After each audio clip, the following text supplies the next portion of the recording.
Selamat sore bagi mahasiswa yang menyimak video ini. Semoga semua dalam keadaan sehat.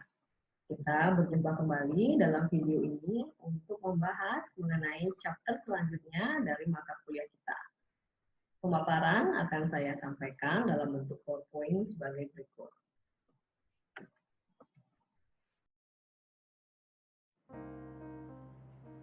Materi kali ini akan membahas mengenai lingkungan ekonomi pada pemasaran global atau international business.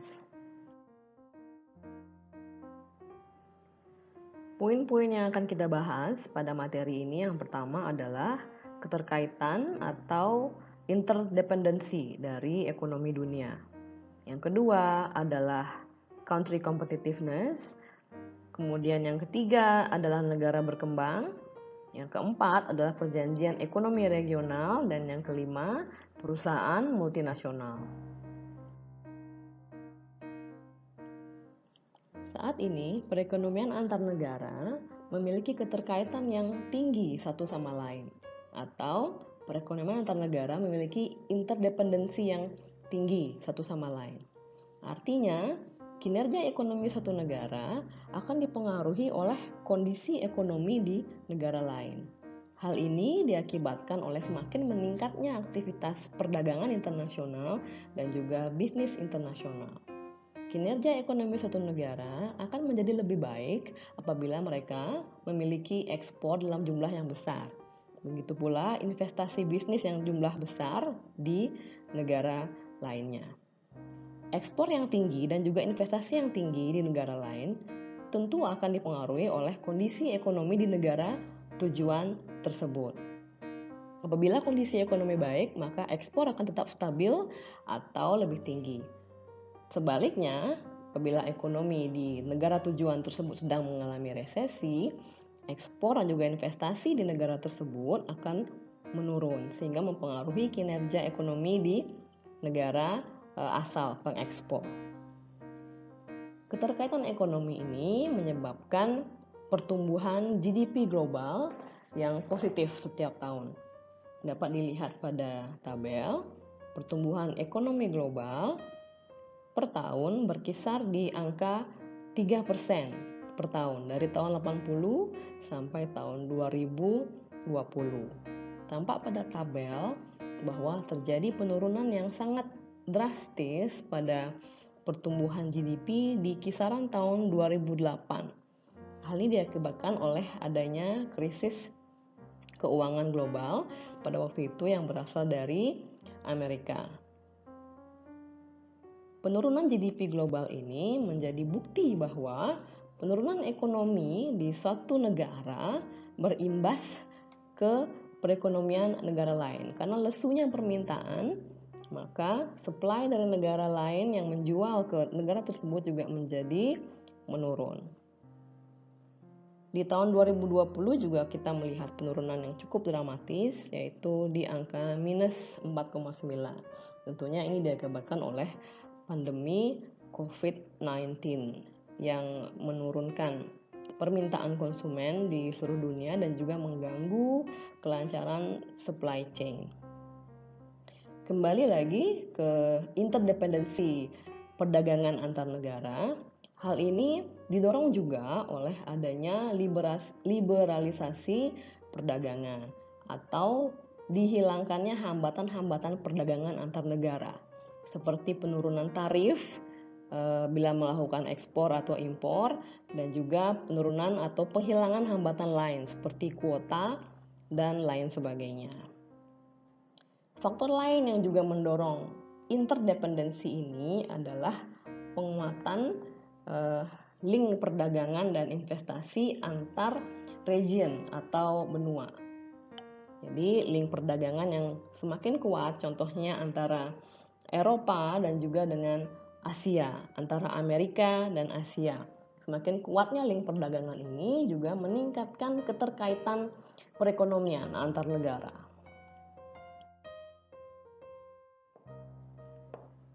Globalisasi atau peningkatan aktivitas perdagangan internasional dan bisnis internasional telah membantu perekonomian negara berkembang secara lebih signifikan bila dibandingkan dengan negara maju. Hal ini diindikasikan oleh pertumbuhan produk domestik bruto atau gross domestic product dari negara berkembang meningkat secara rata-rata di atas 5% per tahun jika dibandingkan dengan tren kenaikan GDP negara maju yang hanya maksimal 3% per tahun.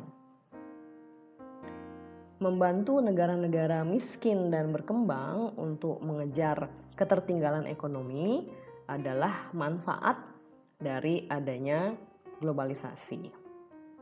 Namun, sisi buruknya adalah resesi global juga menyebabkan hal yang sebaliknya atau reverse, di mana apabila terjadi resesi, negara yang sangat terpukul oleh resesi tersebut adalah negara yang sangat terbuka pada globalisasi atau melakukan aktivitas perdagangan internasional yang cukup signifikan. Contohnya pada saat pandemi saat ini di negara di Asia Tenggara yang paling terpukul atau mengalami penurunan GDP yang cukup tajam adalah Singapura. Alasannya adalah karena Singapura adalah negara yang paling terbuka terhadap globalisasi atau melakukan aktivitas perdagangan internasional dalam jumlah yang cukup banyak, diindikasikan dengan persentase ekspor yang cukup tinggi bila dibandingkan dengan GDP-nya. Di sisi lain, Indonesia walaupun mengalami penurunan namun tidak setinggi atau sedramatis penurunan di Singapura. Mengapa? Karena aktivitas perdagangan internasional Indonesia tidak sebanyak yang dilakukan oleh Singapura. Intinya, aktivitas ekspor tidak begitu banyak di Indonesia, di mana Indonesia lebih banyak mengandalkan konsumsi domestik atau pengeluaran masyarakat domestik.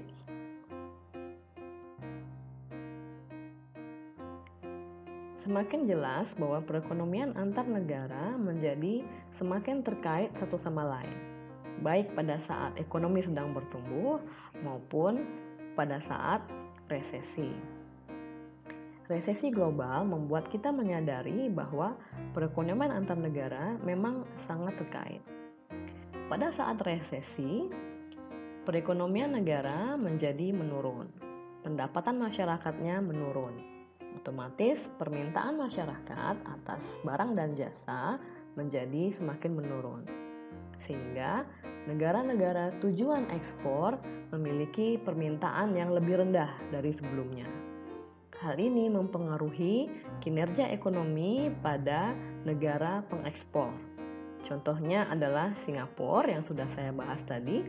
Pada saat resesi saat ini, permintaan negara-negara tujuan ekspor Singapura menurun drastis. Karena Singapura sangat mengandalkan ekspor pada kinerja ekonominya, maka kinerja ekonomi Singapura menjadi sangat terpukul. Jadi hal ini mengilustrasikan bagaimana keterkaitan perekonomian antar negara. Apabila perekonomian negara lain sedang menurun atau mengalami resesi, hal ini juga mempengaruhi kondisi ekonomi negara lain. Dalam hal ini Singapura sebagai negara pengekspor. Dalam hal impor juga dijelaskan pada ilustrasi berikut, yaitu pada tahun 2018 sekitar 15% yang dikonsumsi oleh masyarakat Amerika adalah barang impor, yaitu diukur berdasarkan atas rasio impor terhadap GDP. Dengan persentase ini, Amerika Serikat sebetulnya lebih kebal dari external shock atau tekanan eksternal dibandingkan dengan Inggris atau Thailand. Karena rasio impor terhadap GDP di Inggris dan Thailand masing-masing 32% dan 50%. Artinya, apabila terjadi kenaikan harga impor atau kelangkaan barang impor, ekonomi Amerika tidak akan begitu terpukul jika dibandingkan dengan ekonomi di Inggris atau Thailand akibat kenaikan harga barang impor tadi dan juga akibat kelangkaan barang impor tadi. Di samping aktivitas perdagangan yang telah kita bahas tadi, yaitu aktivitas ekspor dan impor, perekonomian satu negara juga sangat dipengaruhi oleh foreign direct investment, portfolio investment, dan juga arus finansial pada pasar uang internasional. Kita bahas pertama foreign direct investment atau investasi asing langsung. FDI atau Foreign Direct Investment ini adalah investasi dalam bentuk fasilitas manufacturing atau layanan di negara asing dengan intensi atau niat untuk mengelolanya secara aktif. Contoh dari FDI adalah saat suatu perusahaan multinasional berinvestasi di negara lain untuk membangun pabrik. Seperti yang saya sampaikan pada pertemuan kemarin, bahwa contohnya adalah perusahaan Adidas yang membuka pabrik sepatu di Vietnam, atau perusahaan multinasional yang membuka kantor layanan di negara asing atau negara lain. Jadi hal ini adalah suatu bentuk dari semakin atau indikator dari semakin terintegrasinya ekonomi. Manfaat dari FDI ini bagi negara tujuan adalah pajak yang dapat ditagihkan oleh pemerintah. Di samping itu juga adalah semakin terbukanya lapangan pekerjaan saat suatu multinational corporation membuka fasilitas pabrik di negara asing, maka masyarakat di negara asing tersebut memperoleh kesempatan untuk mendapatkan lapangan pekerjaan. Di samping itu, sumber daya lokal seperti bahan baku lokal dan lain-lain juga akan terserap dengan adanya pabrik tersebut.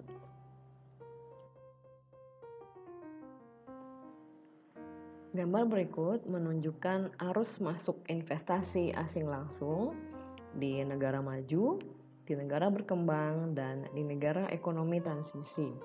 Negara ekonomi transisi maksudnya adalah negara yang merubah struktur ekonominya dari central planning atau sosialis menjadi liberal atau pasar bebas. Dapat dilihat pada gambar bahwa garis yang berwarna hijau mencerminkan FDI inflows pada negara maju, dan yang berwarna oranye mencerminkan FDI inflow rate pada negara berkembang. Dapat dilihat pada circle di sebelah kanan bahwa FDI inflow di negara maju mengalami minus 27% dari tahun 2005 sampai 2017. Sedangkan di negara berkembang profilnya terus meningkat dan menunjukkan kenaikan sebesar 2% dari tahun 2015 sampai 2017 per tahunnya. Hal ini menunjukkan bahwa minat perusahaan multinasional untuk berinvestasi di negara berkembang semakin meningkat. Hal ini diakibatkan oleh biaya tenaga kerja yang relatif lebih rendah di negara berkembang dan juga harga bahan baku atau material yang juga relatif lebih murah di negara berkembang. Cost yang lebih rendah akan mendorong atau dapat membantu perusahaan multinasional untuk menghasilkan produk yang lebih murah, sehingga produk-produk mereka dapat lebih bersaing di pasar global.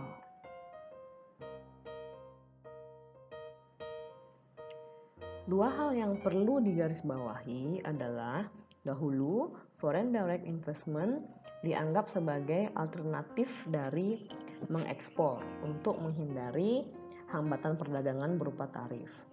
Contohnya adalah produsen sepatu dari Amerika mengekspor produknya ke Vietnam untuk dijual di sana, dikenakan tarif sekian persen sebelum memasuki pasar Vietnam.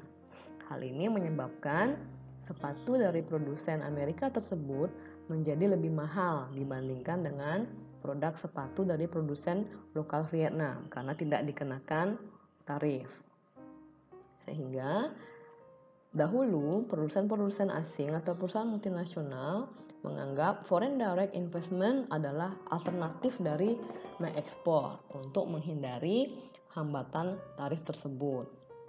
Namun saat ini foreign direct investment dan perdagangan internasional atau ekspor impor merupakan hal yang saling melengkapi atau komplementer. Contohnya, Dell Computer mempergunakan pabrik mereka di Irlandia untuk menyuplai personal komputer ke negara-negara di Eropa, alih-alih mengekspor dari Austin, Texas yang merupakan headquarter Dell ke beberapa negara Eropa. Hal ini tentu saja berimbas pada cost yang lebih tinggi. Hal yang sama juga terjadi pada Honda, produsen mobil asal Jepang yang membangun pabrik yang besar di Marysville, Ohio, menjadi eksporter mobil terbesar dari Amerika Serikat ke negara-negara tetangga. Peningkatan dari investasi asing langsung ini juga didorong oleh upaya-upaya pemerintah lokal untuk menarik perusahaan-perusahaan multinasional untuk berinvestasi di negaranya. Contoh, Indonesia menarik investor-investor dari negara-negara tetangga untuk berinvestasi di Indonesia dengan membuat pabrik ataupun kantor-kantor perwakilan atau kantor layanan dengan memberikan berbagai insentif. Salah satunya adalah keringanan pajak atau tax holiday dalam periode tertentu.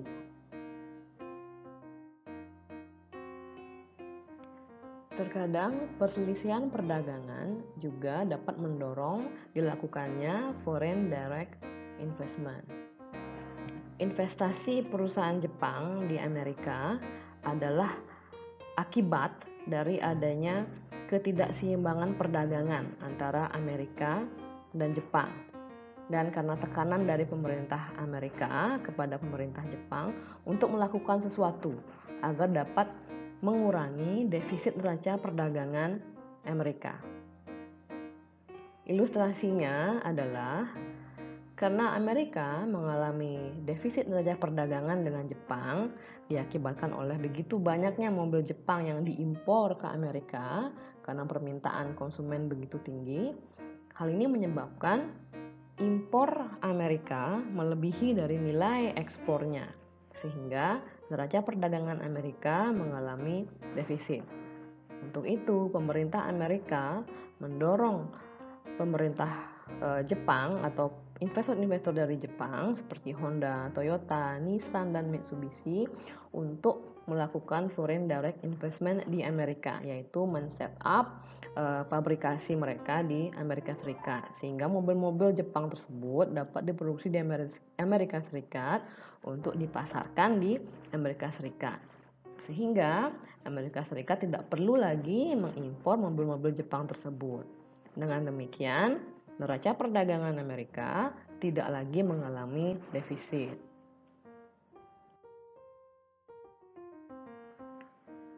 Selain investasi langsung atau foreign direct investment, bentuk investasi di negara asing dapat berupa portfolio investment. Investasi ini adalah investasi di negara asing yang dapat ditarik dalam periode yang pendek. Contohnya adalah investasi pada saham dan obligasi asing. Bentuk investasi yang lain adalah pada pasar finansial internasional. Dalam hal ini, bank dan perusahaan menjual dan membeli mata uang untuk melakukan aktivitas atau transaksi ekspor dan impor mereka. Namun, pada pasar finansial internasional saat ini, trader memperdagangkan mata uang tidak berdasarkan atas aktivitas ekspor dan impor yang mereka lakukan, tapi berbasis pada berita-berita mengenai inflasi, berita-berita mengenai fluktuasi suku bunga, political events, bagaimana pergerakan saham dan pasar obligasi, commodity supply dan demand, dan sebagainya. Sehingga volume perdagangan internasional pada mata uang itu melebihi dari volume perdagangan barang dan jasa sendiri.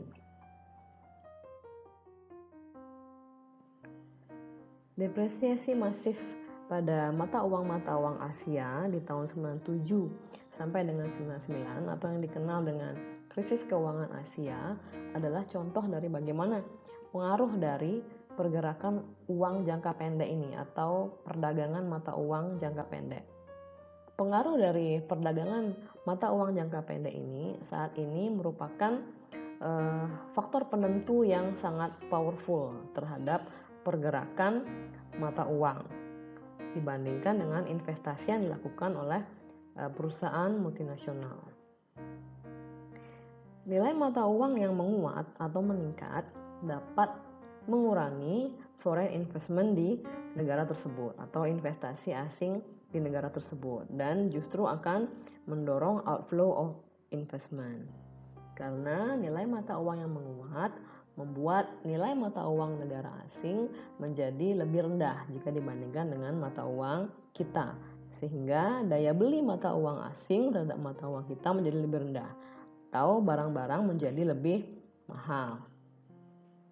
Nilai mata uang yang meningkat juga mendorong penurunan tingkat bunga apabila central bank menginginkan untuk menstabilkan nilai mata uang tersebut.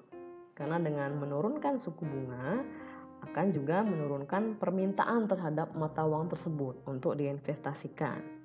Sehingga saat demand menurun diharapkan keseimbangan supply dan demand tercapai sehingga nilai mata uang menjadi stabil kembali. Dan penurunan tingkat bunga juga dapat mendorong investasi lokal, di mana tingkat bunga yang menurun akan menyebabkan bunga simpanan atau bunga tabungan menjadi menurun. Namun di sisi lain, bunga dari kredit atau peminjaman uang menjadi lebih rendah, sehingga biaya untuk berinvestasi atau cost of capital menjadi lebih rendah bagi para pengusaha-pengusaha lokal.